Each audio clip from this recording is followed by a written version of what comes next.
All right, let's talk about The Wizard of Oz. You know it, you love it, we all do. But today, we're going to click our heels together and go way, way behind the curtain of this absolute masterpiece. Because yeah, it's probably the movie we've all seen a million times. But what if I told you the real story? About how it was made, what it all secretly means, and even what its future looks like is so much more wild and complicated than you could ever imagine. Let's get into it. And yeah, that quote is pretty much our cue, because neither are me. We're about to take a little trip beyond the rainbow into a story that's packed with genius, a surprising amount of danger, and some seriously deep ideas. Okay, so first things first, why are we so obsessed with this movie more than 80 years later?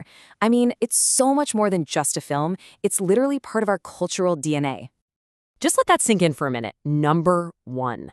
Of all time, more people have laid eyes on this movie than pretty much any other.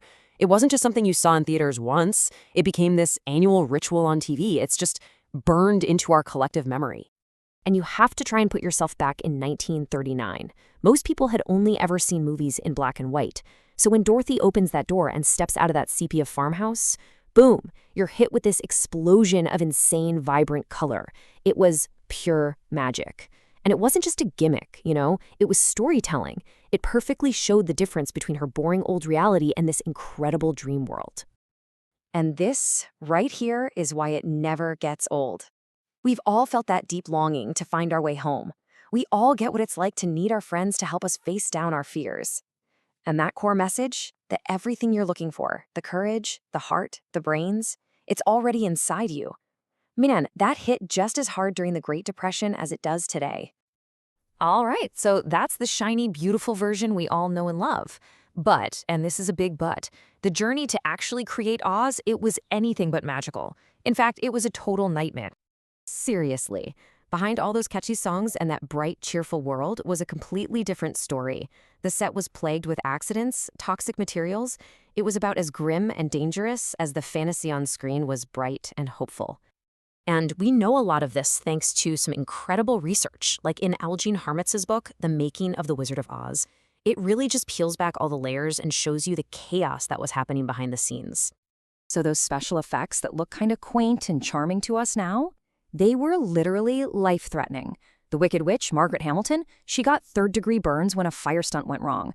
The first guy to play the Tin Man was hospitalized because he was breathing in the aluminum dust from his makeup.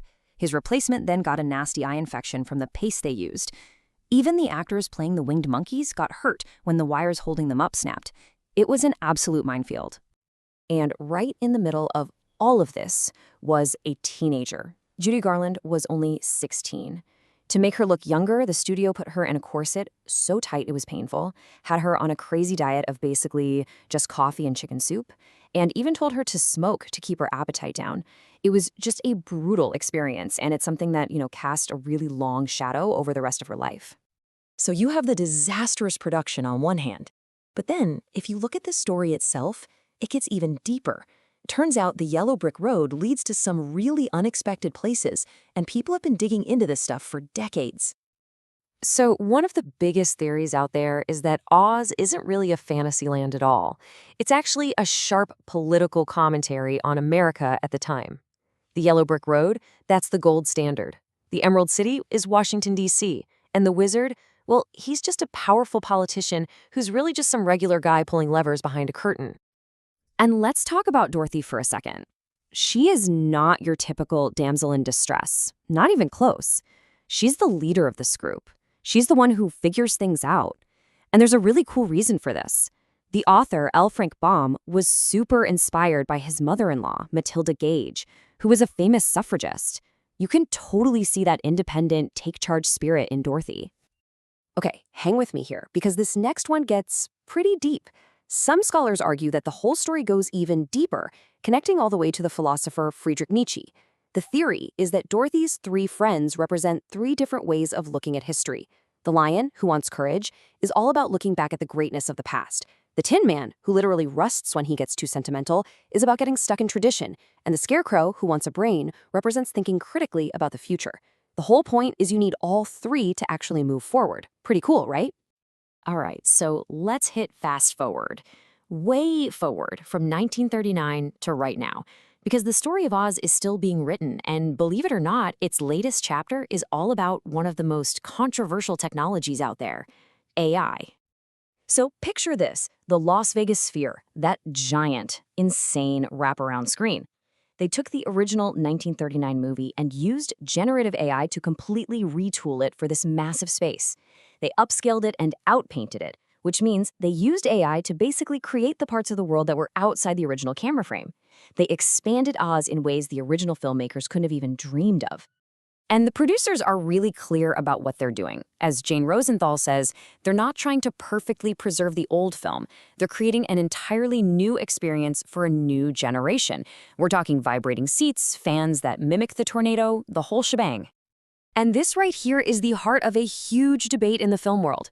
You've got restoration on one side, which is all about preserving something as faithfully as possible, and on the other, you have this brand new thing, an experiential version that uses tech to totally transform a classic. But for a lot of fans, this is just crossing a line. This comment from Reddit kind of sums up how many people feel. It doesn't matter how cool it looks. What matters is that a classic film has been changed in ways the original creators never, ever intended. For them, that's just fundamentally wrong. So all of this kind of leads us to this massive question about art itself, doesn't it? You have this single movie that is packed with so much incredible creativity, real human suffering, and these deep political ideas. So what are we supposed to do with it now?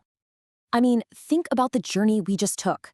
We went from the on-set disasters in the 30s, through all these hidden layers of meaning, all the way to an AI-powered spectacle in Las Vegas today. It proves that this movie isn't some dusty artifact on a shelf. It's a living, breathing story that we just keep retelling. And that leaves us with one final big question. When it comes to the art and the stories we love the most, where do we draw the line? At what point does evolution become, well, desecration? How do we honor the past while still creating things for the future? With a story as rich and complicated as Oz, it seems like that's a question we'll be asking for a long time to come.